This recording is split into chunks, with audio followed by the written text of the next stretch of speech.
विजय अपना चरणों में कोटि कोटि धन्यवाद प्रणाम। आप परम पूज्य 108 गोस्वामी मनोज कुमार जी महाराज मोटा मंदिर मुंबई खाते बिराजो छो।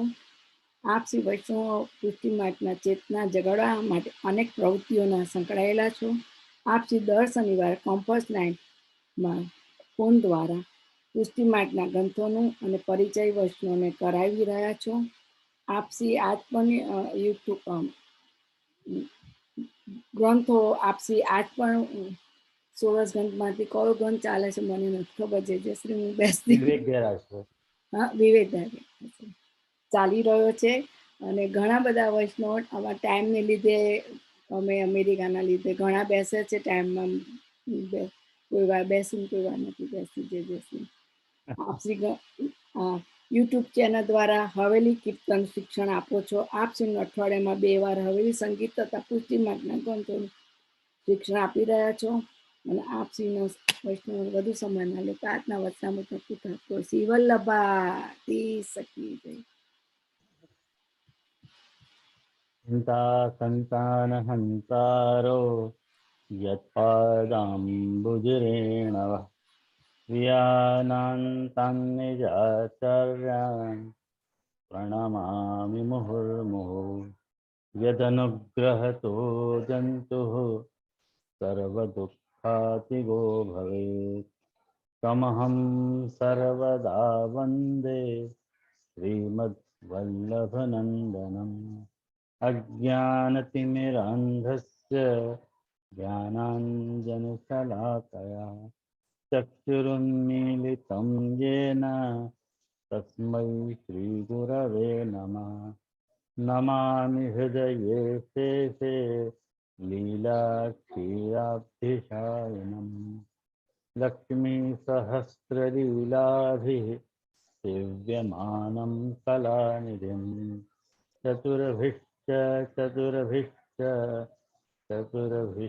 त्रिभिः तथा षड्भिर्विराजते योऽसौ पञ्चधा हृदये नमः।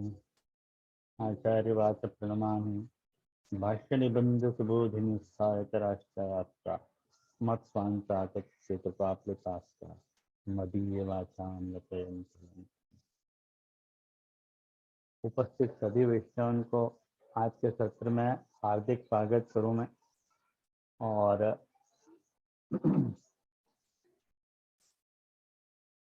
वैसे आज के सत्र में आप लोगों को स्मिता बेन ने राजस प्रकरण को कोई चार्ट भिजवायो आप सबन को? आपको कोई ग्रुप नहीं है? हाँ हमारा ग्रुप है ना जय श्री कृष्ण ग्रुप में सब में मैंने 2 ग्रुप है इसमें दे दिया।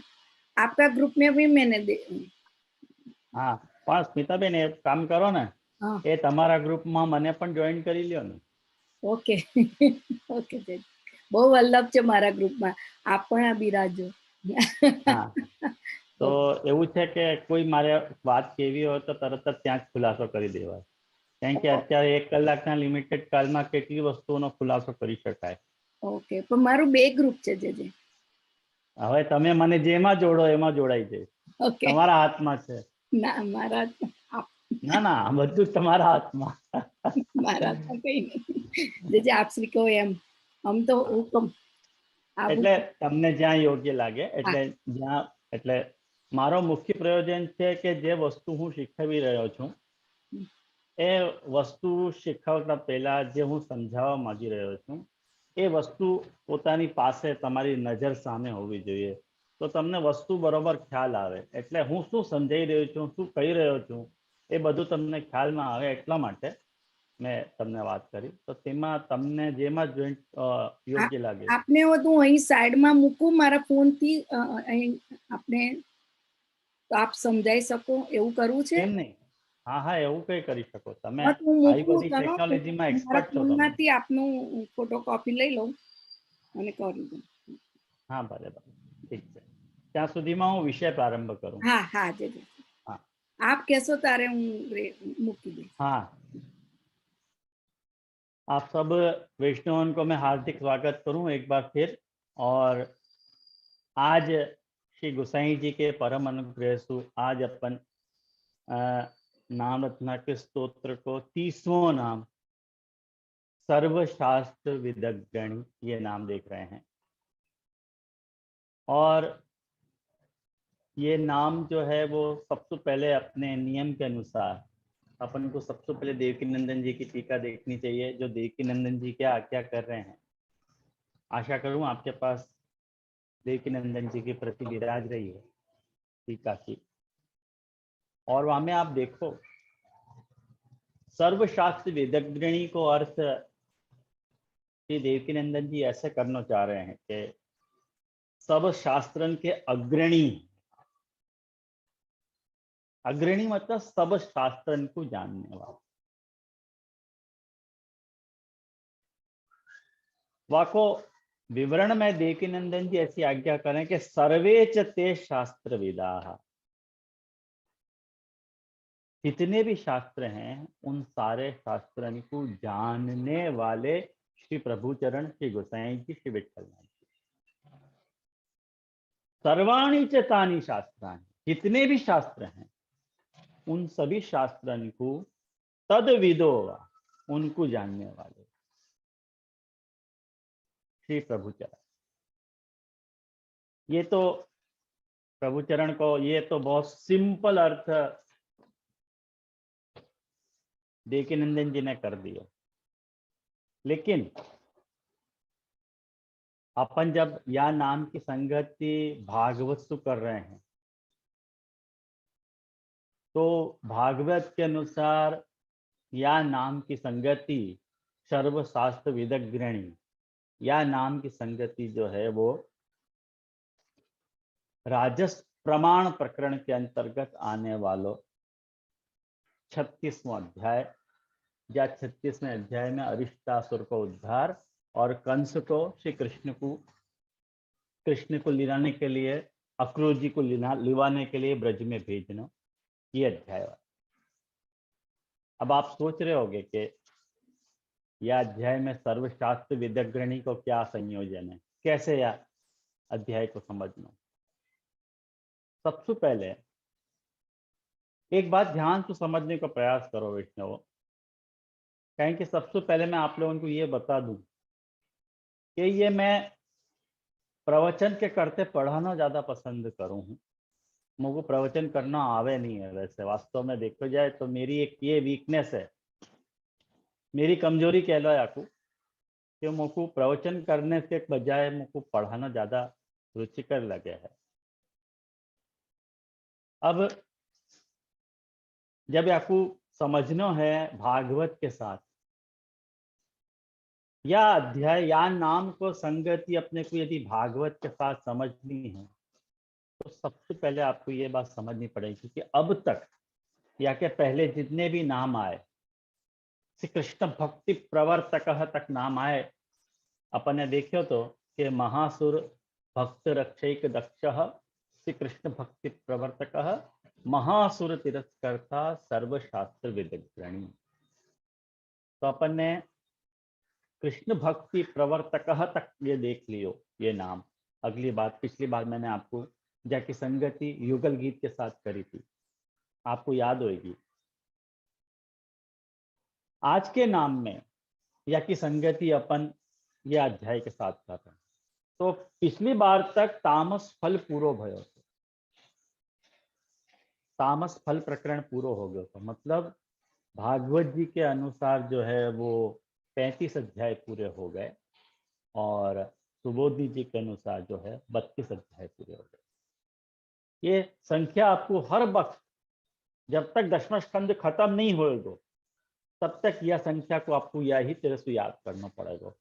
कहीं के 3 अध्याय का अंतराल चलो आ रहा है, शुरुआत से 12वें अध्याय से। कहीं के 12, 13, 14 जो हैं वो प्रक्षिप्त अध्याय हैं, उनको भागवत ने अध्याय तय काउंट कर लिया है, यानी अपनी गिनती 3 पीछे चल रही है, भागवत आगे चल रहा है। अब ये राजस प्रकरण है। जैसे कि मैंने आपको बताया मंगलाचरण में महाप्रभु जी ने आज्ञा करी कि चतुर्भिश्च चतुर्भिश्च चतुर्भिश्च त्रिभिस्तथा षड्भी, चतुर्भिश्च चतुर्भिश्च चतुर्भिश्च त्रिभिस्तथा षड्भिर्विराजते योऽसौ पंचधा, पंचधा हृदय मम। महाप्रभु जी कह रहे हैं कि इन 5 प्रकरण में विराजे भय प्रभु मेरे हृदय में विराजमान है। जाके लिए महाप्रभु जी कह रहे हैं कि नमामि हृदय शेषे लीलाक्षिराभ्यसायनम लक्ष्मी सहस्र लीलाभिसेव्यमानम कलानिधिम। तो दशम स्कंद निरोध को प्रकरण है, आप सभी जानो ये बात। और दशम स्कंद में महा ठाकुर जी भक्तन को निरोध करना चाह रहे हैं। तो 4 अध्याय सु चतुर्भिश्च सु जन्म प्रकरण बताया। पहले 1, 2, 3, 4 अध्याय जन्म प्रकरण के, फिर वाक्य बाद तामस प्रकरण को अध्याय, राजस प्रकरण को अध्याय, सात्विक प्रकरण को अध्याय और गुण प्रकरण। ऐसे मतलब जन्म, तामस, राजस, सात्विक और निर्गुण प्रकरण। ऐसे दशम स्कंद में अध्याय 90 हैं, 90, लेकिन प्रकरण कितने हैं? 5। जाकू महाप्रभु जी कह रहे हैं पंचधा हृदय मम।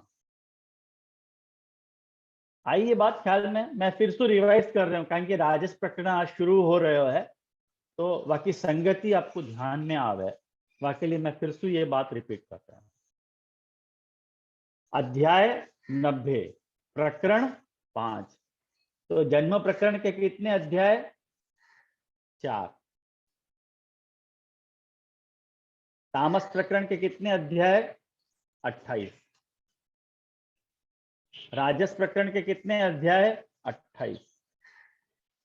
सात्विक प्रकरण के कितने अध्याय? 21, 21। निर्गुण प्रकरण के कितने अध्याय? 6।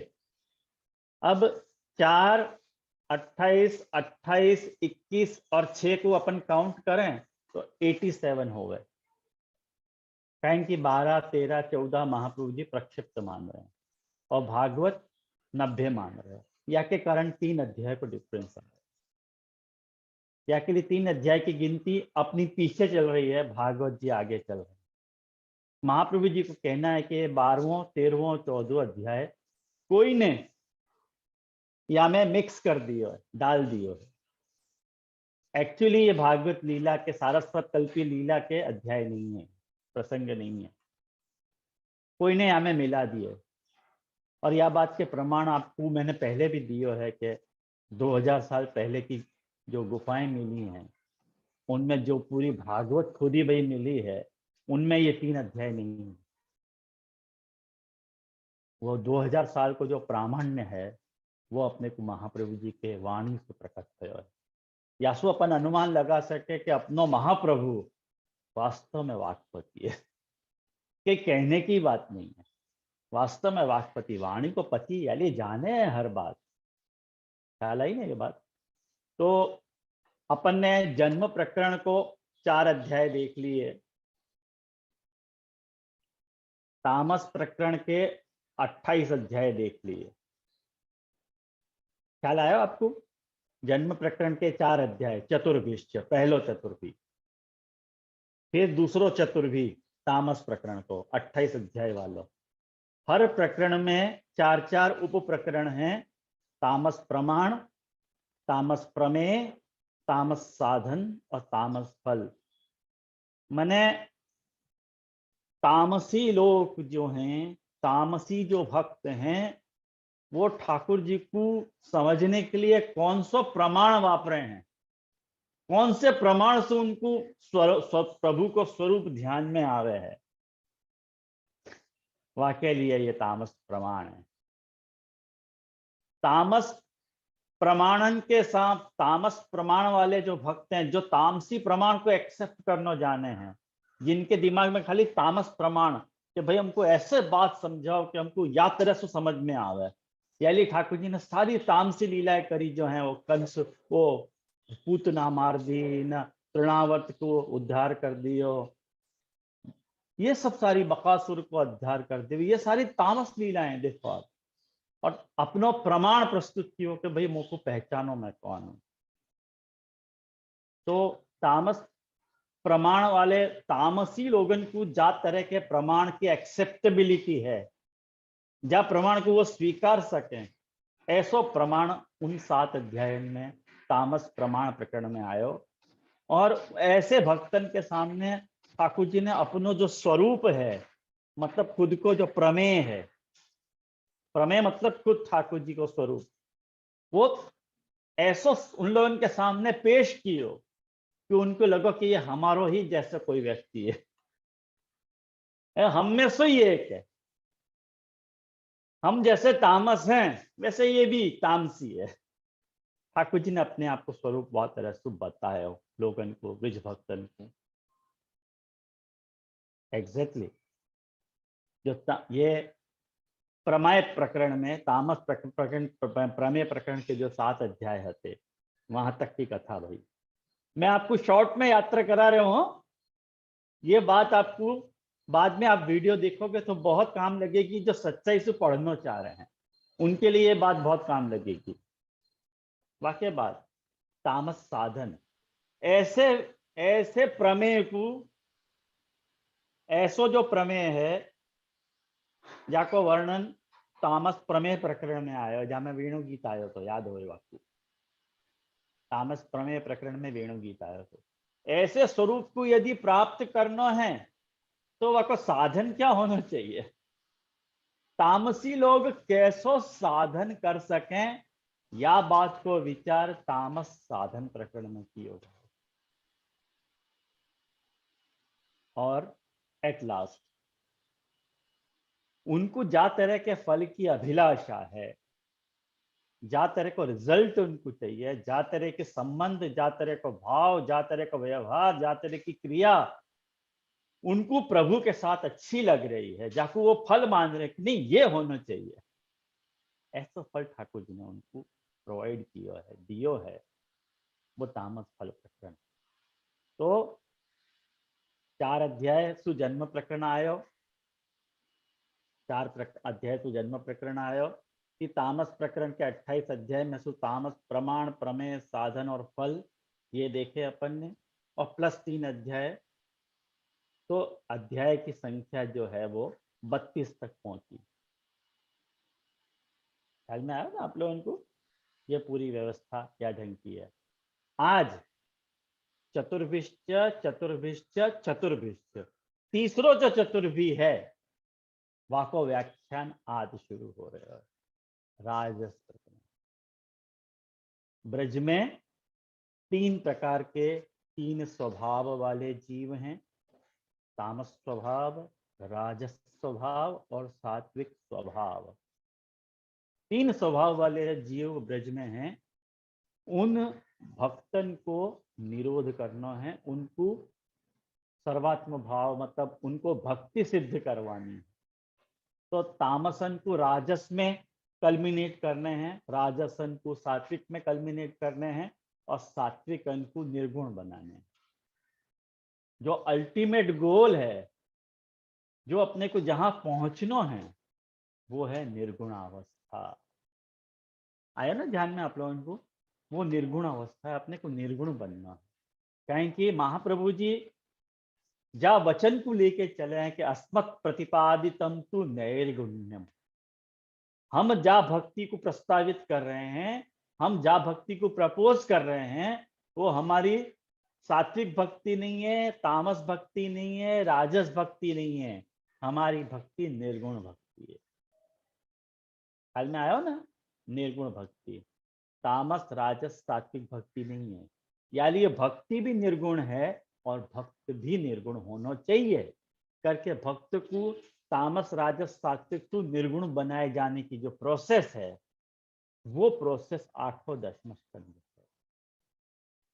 ये मैं बहुत ही ब्रॉड लेवल पे आपको 8 दशम स्कंद की व्यवस्था समझा रहा हूं, और क्या व्यवस्था को बार बार सुनते रहने से जो भागवत को जो विषय है वो ग्राह्य बने। या कोई एक बार सुन लोगे और कहोगे कि हमको आ गया समझ में, ये विषय हाथ में नहीं आएगा। इनको बार बार आवर्तन करते रहना पड़ेगा। या लिए देखो, मुहुर्मुहु अहो रसिका भुवि भावुका, शुरुआत में धर्म प्रोज्झित कैतवो अत्र परमो निर्मत्सराणाम सताम वेद्यम वास्तव मत्र वस्तु शिवदम तापत्रयोन्मूलनम। ये भागवत के मंगलाचरण में ये बात भागवतकार कह रहे हैं कि या में प्रोज्झित कैतव धर्म है, ख्याल में आयो ना, या में सिर्फ कपट रहित धर्म यहाँ भागवत में बताया गया है, जो निर्मत्सराणाम सताम, जो सत्पुरुषन को निर्मत्सर करे है। और वेद्यम वास्तव मत्र, यही जीव तो वास्तव में जानने लायक है। क्यों जानने लायक है? तो कह रहे हैं कि ये शिवदम है। शिवदम मतलब शिव को देने वाली, कल्याण को देने वाली। और तापत्रयोन्मूलनम, तापत्रय को उन्मूलन करे, को निकाल कर फेंक दे। अपने जो त्रिविध ताप है ना, उनको ये भागवत संहिता निकाल कर फेंक दे। ऐसा या भागवत को महात्म्य है वैष्णव। तो ये राजस प्रकरण का प्रारंभ आज है। बाकी भूमिका के रूप में मैंने आपको ये बात समझाई ताकि विषय आपको हाथ में आ जाए। अब आप स्मिता बेन, वो आप अगर चार्ट ओपन कर सको तो कर दो भले।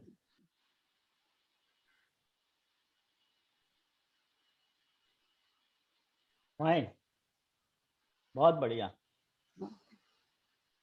फर्स्ट वन जजेस में। हाँ, पहलो वाले। अब आप देखो वैष्णव, आपको आपके स्क्रीन पे वो चार्ट दिख रहे होगा, आने जूम करी सको?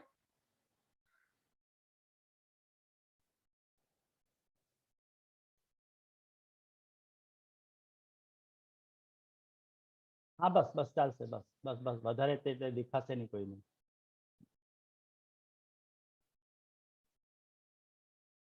हवे एक बात आप लोग देखो, शांति से यहाँ समझने का प्रयास करो कि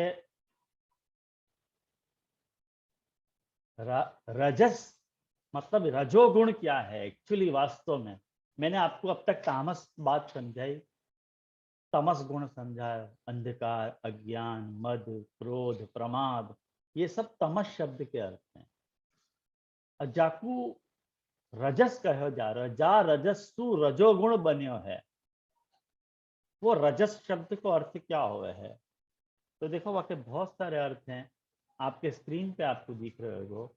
अंधकार रजस है, रेणु कह दो, धूल कह दो, या गर्द कह दो, मलिनता कह दो, चंचलता कह दो, संवेग कह दो, या आवेश कह दो। ये सब जो है ना वैष्णव, वो रजोगुण के परिचय है। आपको यदि रजोगुण के बारे में और भी डिटेल चाहिए तो मैं आपको रिकमेंड करूंगा, भगवत गीता को 14वां अध्याय जो है वो आप लोग देखोगे तो बहुत बढ़िया ठाकुर जी ने भी आपको समझाया है। और याकू भागवतकार भी बहुत सुंदर समझा रहे हैं। और यदि आपके पास भागवत विराज रही है तो आप आपको देख सको हो कि ये एकादश स्कंध के 25वें अध्याय को 17वां श्लोक है, 11, 25, 17, जहाँ में भागवतकार जो है वो ये रजस गुण के बारे में, राजस गुण के बारे में समझा रहे हैं। और वो क्या समझा रहे हैं देखो आप, कि जब काम करते करते, जब अपन डे टू डे लाइफ में जब अपन जी रहे हैं और जब अपन काम कर रहे हैं, तो काम करते करते जब जीव की बुद्धि चंचल हो जाए और अपनी जो ज्ञानेंद्रिय हैं वो अनसेटिस्फाइड रहें, असंतुष्ट रहने लग जाएं, और अपने कर्मेंद्रियां जो भी हैं, हाथ, पैर, मुख, उपस्तर, गुदा, उनमें अपने को विकारता प्रकट हो जाए, अपन स्टिक नहीं रह पा रहे हैं कोई एक जगह पे, मन भ्रांत हो जाए और शरीर यदि अस्वस्थ हो जाए, तो भागवतकार कह रहे हैं कि समझ लो जो है रजोगुण तुम्हारे अंदर जोर पकड़ रहे हो। ख्याल आया? आपके अंदर रजोगुण बढ़ रहे हो है। जब ये सब चीज आपको सिम्टम्स यदि आपको अपने शरीर में लग रही है, आपको कर्मेंद्रिय में विकार लग रहे हो है, आपकी ज्ञानेन्द्रियां अनसेटिस्फाइड आपको लग रही हैं, आपकी बुद्धि चंचल हो रही है, मन भ्रांत हो रहा है, अब ये करूं कि वो करूं, वो करने नहीं, ये अच्छी बात है, नहीं नहीं वो अच्छी बात है, मुझको तो वो ही करना चाहिए, नहीं नहीं नहीं वो नहीं करना चाहिए, ये करना चाहिए, ये सब जो अपने अंदर आवेग है, ये सब अपने अंदर जो आवेश प्रकट हो रहे हो, ये जो अपने अंदर संवेग प्रकट हो रहे हो है, ये जो अपने अंदर चंचलता प्रकट हो रही है, मलिनता प्रकट हो रही है, ये सारे गुण रजस गुण हैं। इंसु रजोगुण बनो है वैष्णव। अब आप जो है ना स्मिता बेन याकू अगर टेढ़ो कर सको तो मोबाइल को तो कर सको। ઓયા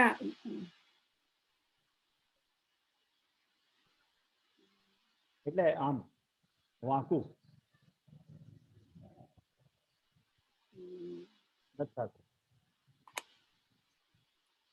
કઈ વાંધો નહીં, કઈ વાંધો નહીં, કરું છું પણ જવા દો. અચ્છા નાકો અચ્છા કર્યો પણ કયો નહીં થતો. આ લઈને એ તમારો ઉપર ઓફ હશે, વાંધો नहीं, जवा दो, कहीं बात नहीं।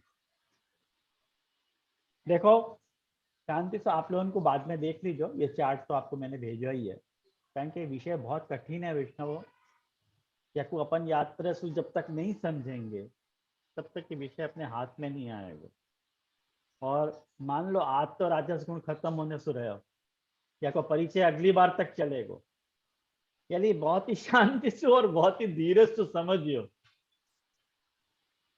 जो भी अपने अंदर राजसता है, जो भी राजसता है, वो राजसता वैष्णव 3 प्रकार की राजसता हो है। ये राजसता 3 प्रकार की है।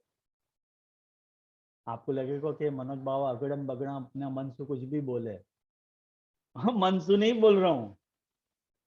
अपने जो बालकृष्ण भट्ट हैं, जिनको लालू भट्ट जी अपने संप्रदाय में एक बहुत बड़े विद्वान भय हैं, लालू भट्ट जी नाम के, जिनने प्रमेय रत्नार्णव नाम का ग्रंथ भी लिखो है। उन लालू भट्ट जी ने राजस गुण की या तरह व्याख्यान की है, उनने तामस की व्याख्यान करो है। तामस गुण ऐसे 3 प्रकार को होवे, तो जब तामस गुण 3 प्रकार को होवे तो अपने को ऊ कर लेना चाहिए कि राजस गुण भी 3 प्रकार को होवे। जैसे तामस गुण 3 प्रकार को हो सके है, वैसे राजस गुण क्यों 3 प्रकार को नहीं हो सके है, हो सके। और वो 3 प्रकार को राजस बनो क्या है, स्क्रीन पे आप लोग जूम करके देखियो बाद में। पहलो, अविहित भक्ति रस को अनुभव करने के लिए जो साधन रूप राजसत्व। अब आपको यहाँ में सारी बातें बम पर गई होंगी, अविहित क्या है और भक्ति रस क्या है और अनुभव क्या है। सिंपल लैंग्वेज में आपको समझो, कहीं चार्ट बनाना हो तो ऐसी शब्दावली यूज करनी पड़ेगी, क्योंकि इतनी सब बातें डिटेल में अपन चार्ट में नहीं लिख सकते। तो भक्ति करने के लिए कौन सा भाव चाहिए वैष्णव? दास भाव है ना। और वो दास भाव में, दास भाव के अलावा यदि आपके अंदर कोई राजस भाव है ठाकुर जी के साथ, मतलब भक्ति भाव दास भाव नहीं है, कुछ अलग प्रकार का भाव ठाकुर जी के साथ है, सखापने को, ठाकुर जी को दोस्त समझने को, मित्र समझने को, अपनों लंगोटिया यार समझने को, जाके अपन कंधा पे हाथ रख सकें, या तरह को जो भाव है और या तरह को जो व्यवहार है प्रभु के साथ, वह को शास्त्र अलाउ थोड़ी कर रहे हैं। अगर शास्त्र वह को अलाउ कर रहे हो तो वो विहित भक्ति रस हो, तो विहित मतलब प्रिस्क्राइब। लेकिन फिर भी अपन वाकु भक्ति रस या खपाना चाह रहे हैं भाव को, कि हम प्रभु के कंधा पे हाथ भी रख रहे हैं या प्रभु को मित्र भी मान रहे हैं, तो याकूब भी भक्ति ही समझी जाए। तो ये अविहित भक्ति रस है, विहित भक्ति रस नहीं। सीधी बात आई ध्यान में आप लोगों के कि बहुत कठिन जा रहा है विषय। हाँ ना बोलते रहिए हो। हाँ हाँ ना नहीं बोलोगे तो जरा तकलीफ होगी मेरे को। ऐसे हाथ भी उठा दोगे तो भी चल जाएगा, क्योंकि सबके वीडियोस चालू हैं, करके शांति है मेरे। तो अविहित भक्ति रस को जब अनुभव करना हो, वाके लिए ऐसो राजस भाव साधन हो, एक वा प्रकार का राजस भाव हो, या ऐसा भी कह सकें कि व्यक्ति को स्वभाव रूप जो राजस भाव है, जो स्वभाव ही जिनको जो है वो आवेग वालो है, संवेग वालो है, चंचलता वालो है, भ्रांत है मन वालो है, उनको स्वभाव ही या तरह का व्यक्ति ही ऐसा है। मने जो एक बात पे टिक नहीं पावे, शांति से कुछ सोच नहीं पावे, तो अपन वाकू कहेंगे नहीं कि भाई ये राजस स्वभाव है। ख्याल में आयो? ये राजस स्वभाव है। या को मैं या को टिके नहीं, कोई एक बात पे स्विच ओवर, मैं स्विच ओवर होता रहे, कभी ये करे कभी वो करे, कभी ये करे कभी वो करे, तो अपन कहेंगे या में राजसता आ गई है। ये राजस गुण को मुख्य, चंचलता राजस गुण को मुख्य स्वभाव है। तो जब में बहुत ज्यादा चंचलता हो, ये ऐसा पहलो प्रकार का राजसता है। सेकंड, जाकू अपन पहले प्रकार का जो राजसता है, वाकू अपन प्राकरणिक राजसत्व कह रहे हैं। प्राकरणिक राजसत्व मतलब ये पूरा जो 28 अध्याय के प्रकरण वालों जो राजस प्रकरण है, 28 अध्याय वालों, उन 28 अध्याय वाले राजस प्रकरण में जिन जिन भक्तन को ठाकुर जी ये इन राजस भक्तन को जो निरोध करने वाले हैं, उन भक्तन के स्वभाव तुमको यही तरह के दिखेंगे। आप ऑब्जर्व कर लीजिए पूरे 28 अध्याय में मैंने आपको गिनाए हैं। नारद, अक्रूर, नंदराय, छत्ता, गोपिकाएं, हरि को व्यू और कुब्जा, ये जो इन प्रमाण प्रकरण में जो 7 प्रमाण वाले आ रहे हैं भक्त, ये सारे यही तरह के भक्त हैं कि जिनमें या तरह की अधिकायत है, बहुतायत है इनमें। ये प्राकरणिक राजसत्व है, नॉर्मल राजसत्व।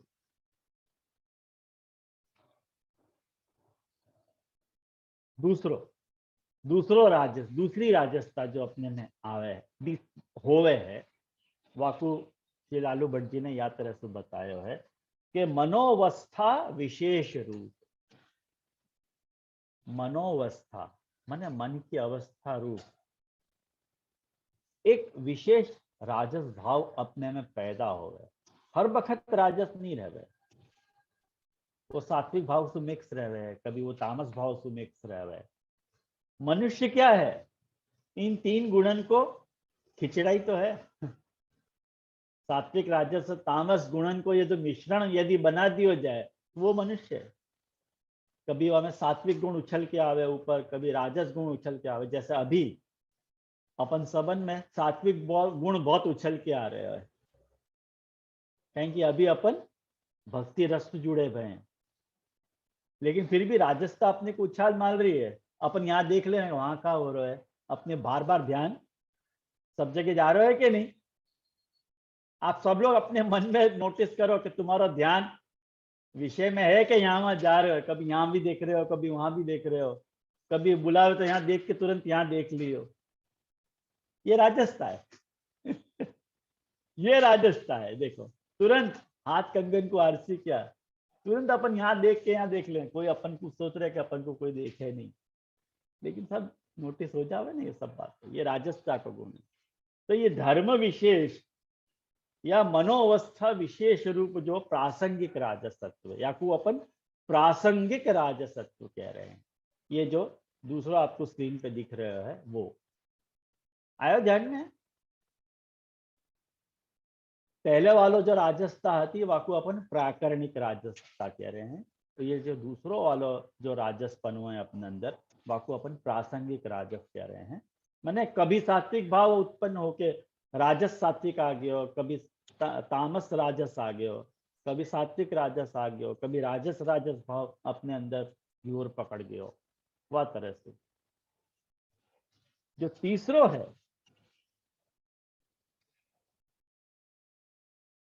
जाको अपन यादृच्छिक राजसत्व कह रहे हैं, वको यदि कॉइन कर रहे हैं, बाकी डेफिनेशन यदि अपन कोई को पूछे तो अपन बतावें कि जो तीसरो राजसता है वको अपन यादृच्छिक राजसता कह रहे हैं। मतलब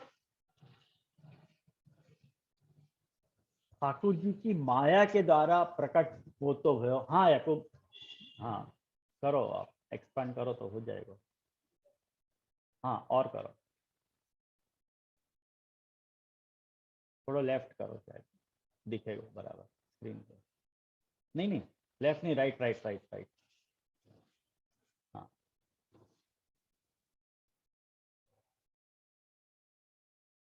बौद्धिक मति वचनों की या बाह्य कृति में प्रकट हो तो भयो भगवान माया कृति।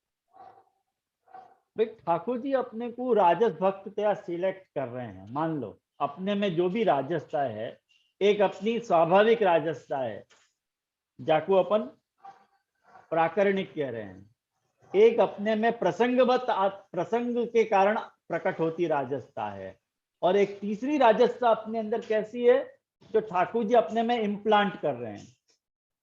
ठाकुर जी अपने को बना रहे कि नहीं, मोको याकू राजस बनाना है, मोको याकू सात्विक बनाना है लीला के लिए, मोको याकू तामस बनाना है। ख्याल में आयो ना? जैसे एक बात समझो, अपने यहाँ खंड पे जो खिलौना ही जमे ना, वो सात्विक राजस तामस भाव से तो जम रहे हैं। पहले खंड पे गाय आवे ठाकुर जी को, गाय पोपट, ये देखो सात्विक है। तीसरे पे मोर घोड़ा वगैरह आवे, ये राजस है। और तीसरे जो पार्ट है बाकी ऊपर आवे हैं हाथी, शेर, चौपट, गेंद, छड़ी, ये सब तामस है।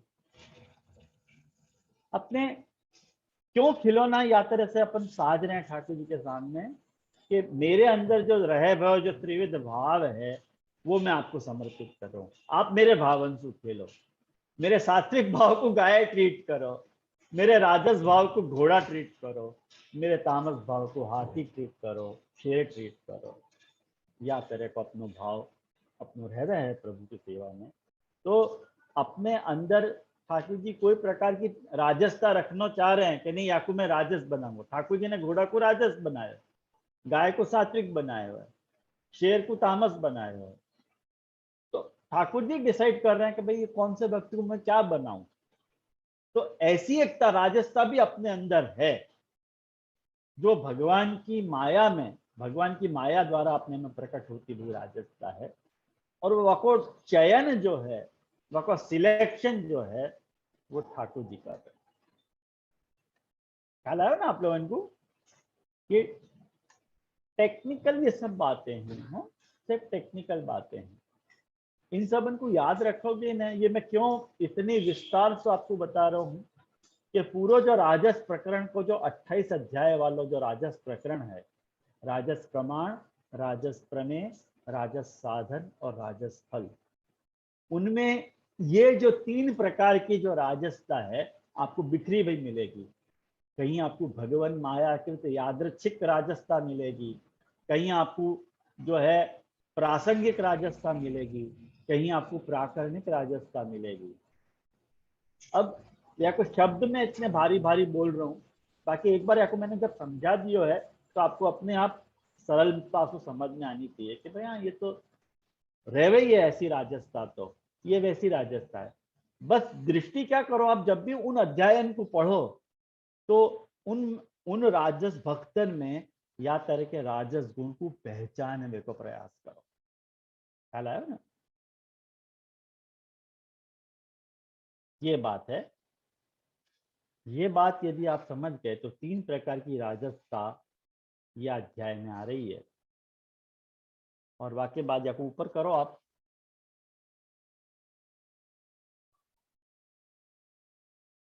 हाँ ऊपर करो, नेक्स्ट पेज पे।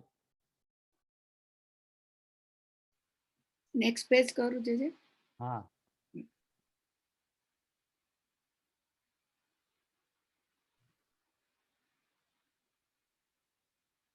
सबको बहुत गंभीर तो नहीं लग रहे हो ना कि एकदम ओवरडोज हो गया, ऐसा तो नहीं लग रहा है ना? नहीं नहीं, ટ્રાય કરી રહ્યા સાંભળો. ધન્યવાદ. મને બધાના ચહેરા બ્લેન્ક દેખાઈ રહ્યા છે તો એટલે બીક લાગી રહી છે, કોને કંઈ સમજાઈ રહ્યું છે કે નથી? હા, ફાઇન. ઓકે હવે જુઓ, આજે આટલું જ થશે, આનાથી વધારે આજે નહીં થાય પૂરું. આ થોડુંક લેફ્ટ કરો છો, હા રાઈટ કરશો, રાઈટ રાઈટ, હા હજી કરો,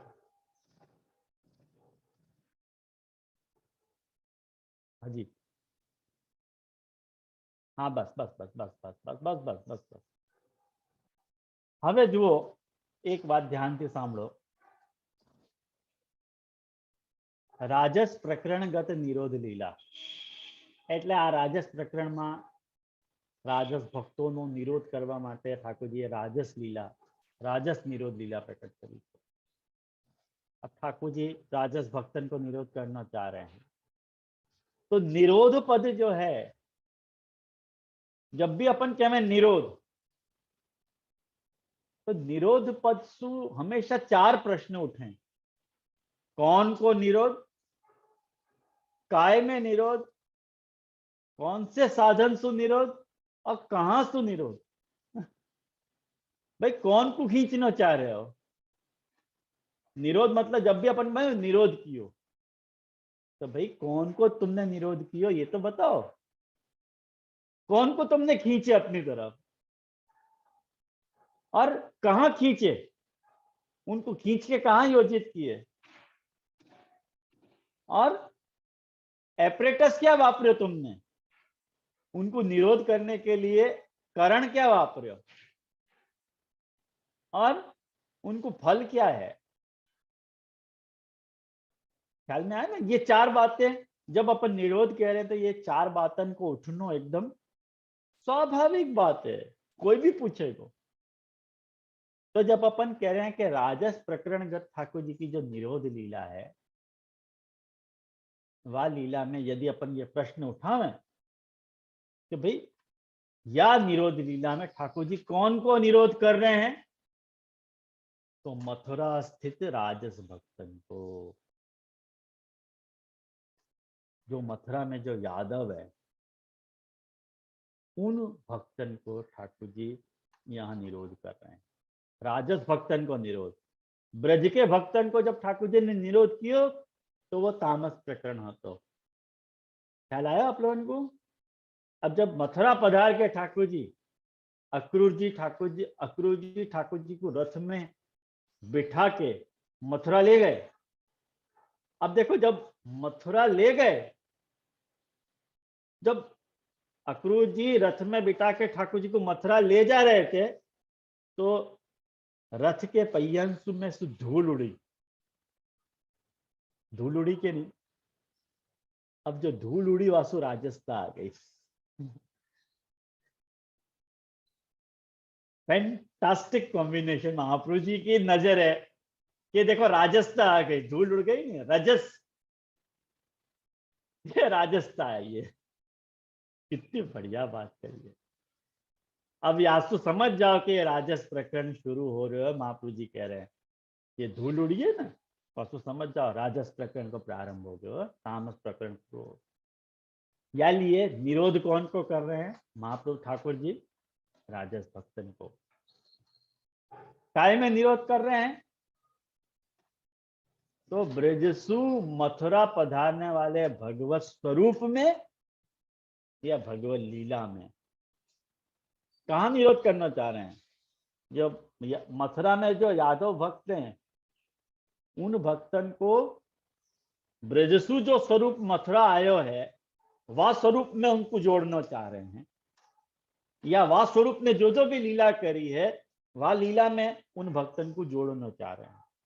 कहां निरोध, काय में निरोध. अब के लिए आपने साधन क्या वापरे हो, कौन से साधन से निरोध कियो? तो करें ठाकुर जी ने अपनी राजस लीला प्रकट करी. अपनी राजस लीला, પોતાની રાજસ લીલાઓ થકી, આયો ધ્યાન में, પોતાની રાજસ લીલાઓ થકી નિરોધ કર્યો છે. સાધનની વાપર્યું છે ઠાકોરજી.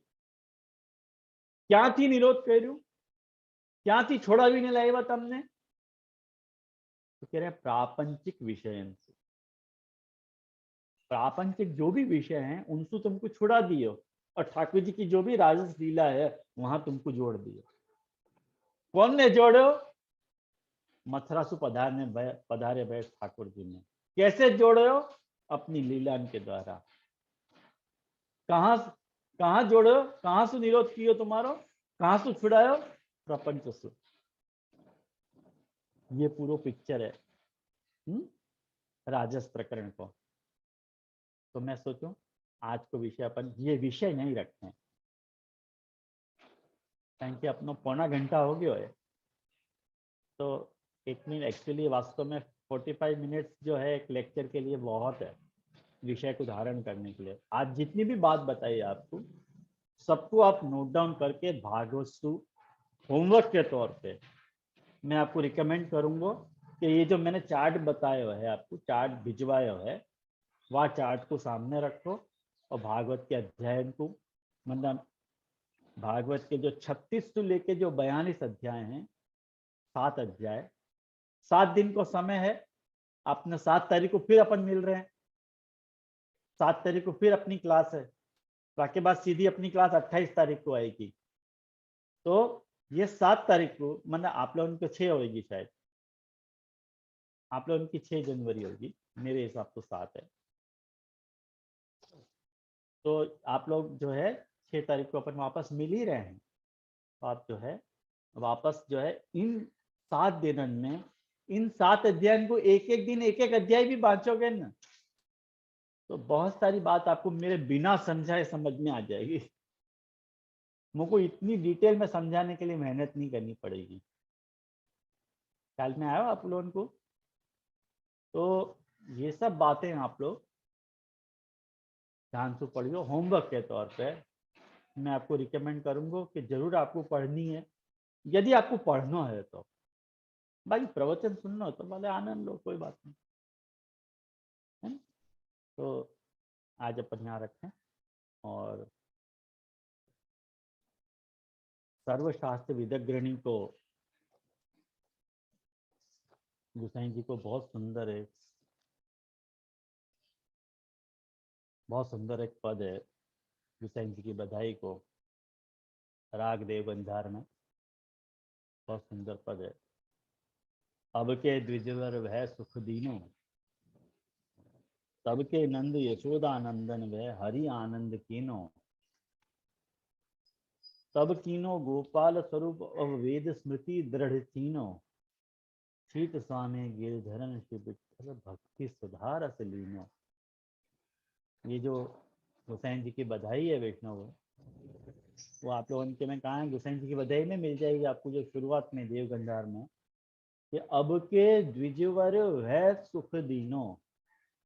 आपकी बार जो गोसाई जी को जो प्राकट्य है वो द्विजवर वह सुख दीनो, आपने ब्राह्मण के यहाँ प्रकट होकर के सुख दियो हमको. द्विजवर, द्विजन में जो वर रूप हैं, मतलब महाप्रभु जी के यहाँ प्रकटे. तब के नंद यशोदा नंदन भय, अरे आप कृष्ण स्वरूप ही प्रकट भय हो. ख्याल आया ना आप लोगों को? अपने यहाँ देखो पद आवे कि जे वसुदेव किए पूर्ण तप, सो फल फलित श्री वल्लभ देह. तो वहां महाप्रभु जी को नंदराय जी मानो, वसुदेव मानो क्यों है. जे वसुदेव किए पूर्ण तप, सो फल फलित श्री वल्लभ देह. कहें कि वसुदेव जी के यहाँ कृष्ण प्रकट भय थे ना, ऐसे महाप्रभु जी के यहाँ गोसाई जी प्रकट भय हैं. तो महाप्रभु जी को या वक्त जो है वो वसुदेव स्थानीय मानो और गोसाई जी को कृष्ण मानो. ये कीर्तनकार कह रहे हैं कि जे वसुदेव किए पूर्ण तब, सो फल फलित श्री वल्लभ देव, और जे गोपाल हते गोकुल में, सो अब आन बसे निज कर गे. तो गोपाल कौन है? गोसाई जी हैं।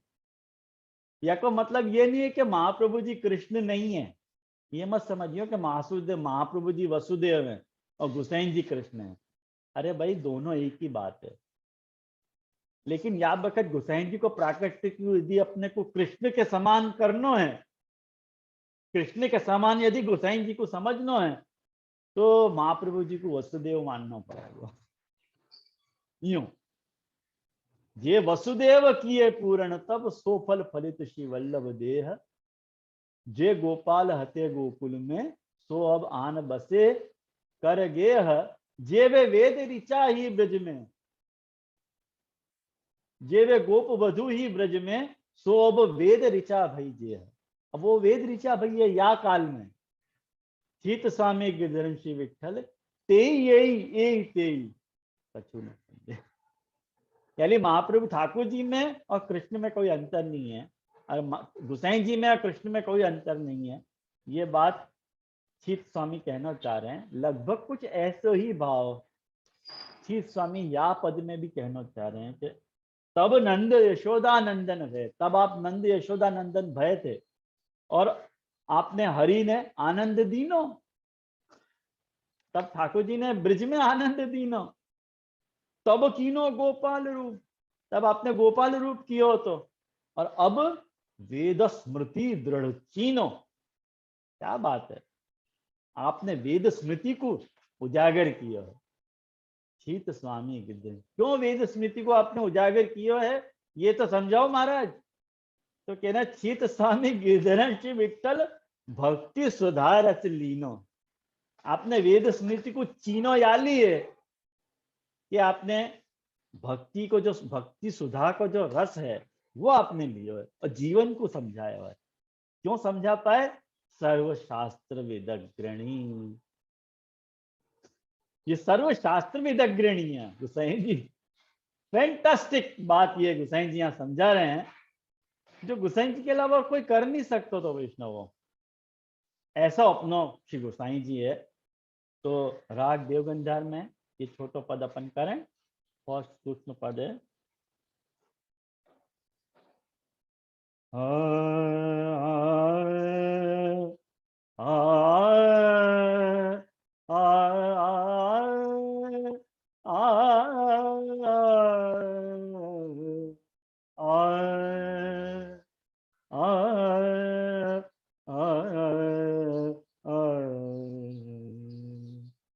द्विजवर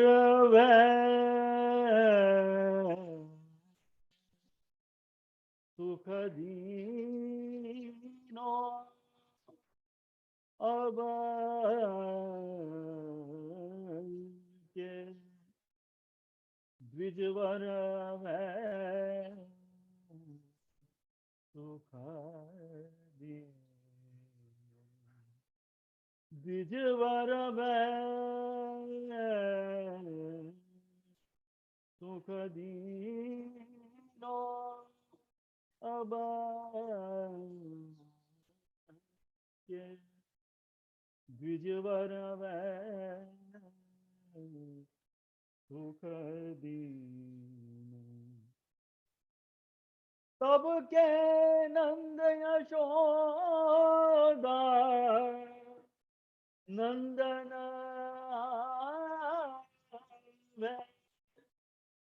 हरियानंद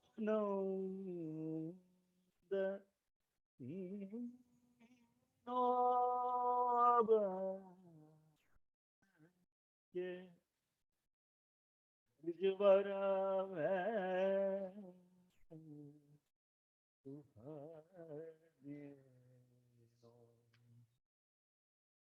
तब कीनो गोपाल रूप वेद स्मृति दृढ़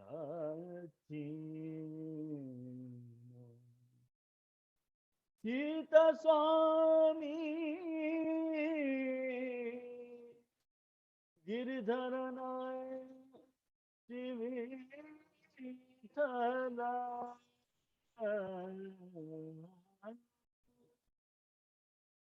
ભક્તિ સુધા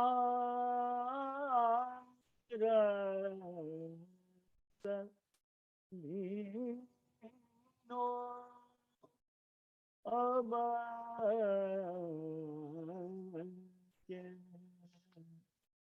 દ્વિજવર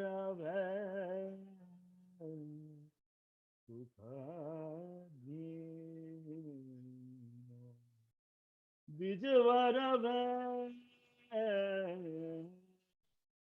સુખ દીનો અબાકે દ્વિજવર સુખ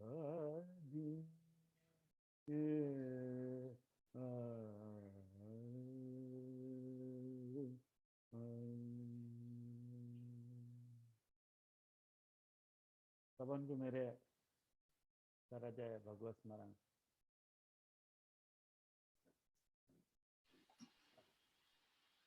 હા જે આપણા ચરણમાં કોટી દંડવત પ્રણામ. બહુ સુંદર સમજાયું. આ થોડું મગજમાં ગયું ખરું. થોડુંક ચાર્જ જોશો ને બધું ધ્યાન. હા ધ્યાનથી એ કરીશું જે ચોક્કસ ચોક્કસ તો બધું સમજાશે. હા એવું અઘરું નથી. ના ના મહાપ્રભુજીની વાણી જે છે ને બહુ સરળ છે. બસ આવશ્યકતા છે મહાપ્રભુજીની વાણીને ધ્યાનથી જોવાની, વિચારવાની અને સમજવાની. ધ્યાનથી તમે વિચાર કરશો તો કેમ નહીં સમજાય બધું. મહાપ્રભુજી આપણા માટે તો બધું લખીને ગયા છીએ અને આપણે જો પ્રયાસ ન કરીએ તો. તમે આ ના પહેલું સમજાયું ને એ થોડુંક મારામાં બહુ ખ્યાલ ના આવ્યો બિગિનિંગમાં, પછી ખ્યાલ આવ્યો ધીમે ધીમે. જો એક વાત કહું, આપણે થાળી પરોસી દઈએ, કોઈની થાળી પરોસી દઈએ, પણ ખવડાવવા જેવી વસ્તુ આપણે ખવડાવી શકીએ, પણ ન ખવડાવવા જેવી તો ચાવવું તો આપણે ખવડાવીએ દઈએ ચાલો, પણ ચાવવું તો આપણને જ પડશે ને. એટલે એ થોડું નંબરનું ચાવવું તો પડશે જ. એ તો કોઈ બીજો તમારા લીધે તમારા વચ્ચે ચાવી નહીં શકે ને. એ વાત ખ્યાલ રાખવી. આટલું જે છે મહાપ્રભુજીની કૃપાથી આપણને પ્રાપ્ત થયું છે અને હું એ તમને બધાની સાથે શેર કરું છું કે મારો પ્રયોજન એ છે કે મહાપ્રભુજીની વાણી જે છે બધાની સાથે બધાને સુલભ થાય. બસ એ મારો મુખ્ય પ્રયોજન છે. ચલો આટલો કહીને અહીંયા વિરામ લઉં. આવતા શુક્રવારે ચોક્કસ પાછું મળીએ. બધાને મારા હૃદય જય શ્રી કૃષ્ણ. વૈષ્ણવને ખોલું આપ આજ્ઞા કરશો. અચ્છા હા, કોઈ પૂછ્યું કે? હા ખોલી દો.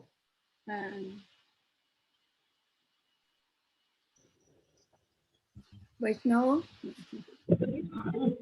જય જય દંડવત પ્રણામ. જય જય આપશ્રીના ચરણોમાં કોટી કોટી દંડવત પ્રણામ. પ્રણામ. બહુ સરસ સુંદર સમજાયું. દંડવત પ્રણામ. દંડવત પ્રણામ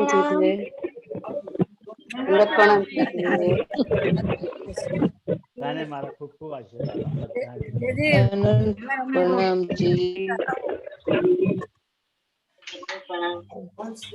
ચાલો રજા લો બધાથી.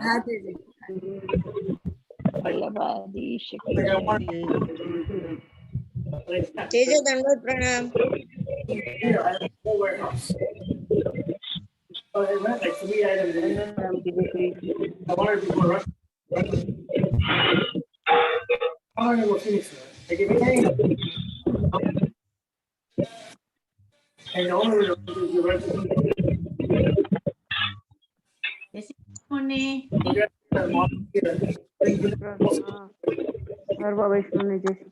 હરે વૈષ્ણવ જય શ્રી કૃષ્ણ.